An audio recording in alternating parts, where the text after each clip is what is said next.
بسم اللہ الرحمن الرحیم۔ ایک خلیفہ کو اپنے بیٹے کی شادی کرنا تھی۔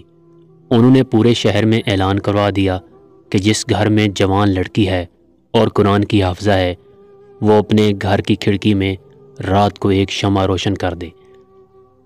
اس رات پورے شہر کی کھڑکیوں میں شمعیں روشن تھیں۔ ان کے لیے فیصلہ کرنا مشکل ہو گیا۔ اگلے دن اعلان کروایا کہ جس گھر میں موجود لڑکی حافظ قرآن ہونے کے ساتھ ساتھ موتا امام مالک کی بھی حافظہ ہے، وہ رات کو اپنے گھر کی کھڑکی میں شمع روشن کرے۔ اور اس رات بھی آدھے سے زیادہ شہر کی کھڑکیوں پہ شمع روشن تھیں۔ کتنا حسین منظر ہوگا نا۔ ہر گھر میں کھڑکی پہ روشن شمع صرف روشنی کی نوید نہیں سنا رہی تھیں، بلکہ بتا رہی تھی کہ اسلام کا مستقبل بھی بہت روشن ہے۔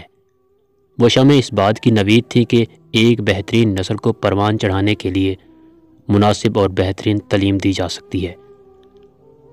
ان تمام جلنے والی روشنیوں کے لرزتے شعلوں میں ایک مضبوط اسلامی معاشرے کی جھلک نمایاں ہو رہی تھی۔ آج اگر ایسا اعلان کیا جائے تو بہت کم گھروں میں شمع روشن ہوگی، اور اگر دوسرے اعلان والی شرط ساتھ رکھ دی جائے تو یقیناً پورا شہر ہی تاریک پڑا ہوگا۔ پتہ ہے ایسا کیوں ہوا ہے؟ کیونکہ آج ہمیں فضول اور بے بنیاد تعلیم کے چکروں میں پھنسا دیا گیا ہے۔ آج کی عورت کو مرد کے شانہ بشانہ کھڑے ہونے کے خواب دکھا کر اسے حساب کتاب کے بھنور میں دھنسا دیا گیا ہے۔